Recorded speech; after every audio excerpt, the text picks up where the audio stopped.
Pria ini menemukan seekor burung phoenix putih di dalam sebuah gua. Namun sepertinya burung phoenix itu tidak bisa terbang, jadi pria itu pun mendekati burung phoenix itu. Dan pria bernama Huamu ini menyadari jika burung phoenix ini sedang terluka. Dia lalu mengambil beberapa obat herbal dari dalam tasnya dan kemudian mengobati burung phoenix itu. Dan setelah diobati, burung phoenix itu nampak berterima kasih kepada Huamu. Huamu lalu bertanya apakah burung phoenix itu lapar, dan dia pun menyuruh burung phoenix itu untuk tetap tinggal di sini selagi ia mencari makanan. Namun setelah pulang membawa makanan, Huamu kaget karena burung phoenix itu hilang. Dan tiba-tiba ada seorang wanita cantik yang menyerangnya dari belakang. Huamu lalu menyadari jika wanita cantik di depannya itu adalah burung phoenix yang ia tolong tadi.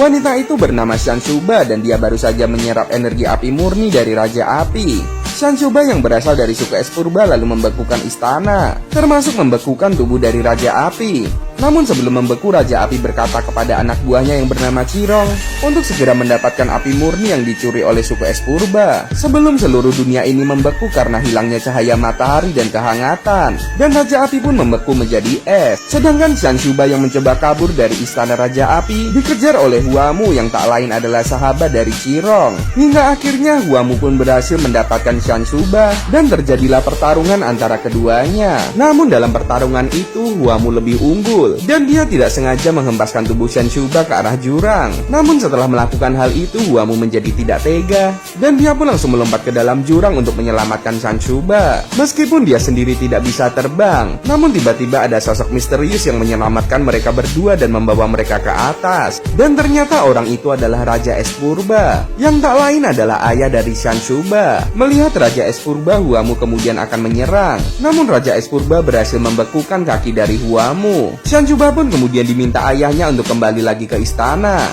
Dan Raja Es Purba berencana untuk menghapus ingatan dari Huamu agar Huamu tidak membocorkan lokasi persembunyian para suku Es Purba. Sebuah jarum es dimasukkan ke dalam kepalanya. Mengetahui dirinya akan dibawa pergi, Huamu lebih memilih untuk melompat ke dalam tebing daripada harus dijadikan sebagai sandera. Sedangkan di sisi lain, Shanshuba yang dalam perjalanan pulang tiba-tiba diserang oleh Cirong yang merupakan sahabat dekat dari Huamu. Namun Shanshuba berhasil melarikan diri dan dia pun berubah menjadi seekor burung phoenix. Tetapi Cirong berhasil memberikan serangan kepada Shanshuba sehingga membuat dirinya terjatuh ke dalam jurang. Huamu yang baru saja tersadar setelah terjatuh dari atas tebing tiba-tiba tidak bisa mengingat apapun. Dan tiba-tiba dia melihat sekelebat api yang terjatuh dari atas gua. Huamu yang penasaran kemudian mencarinya dan ternyata itu adalah Shanshuba yang telah berubah menjadi seekor burung phoenix.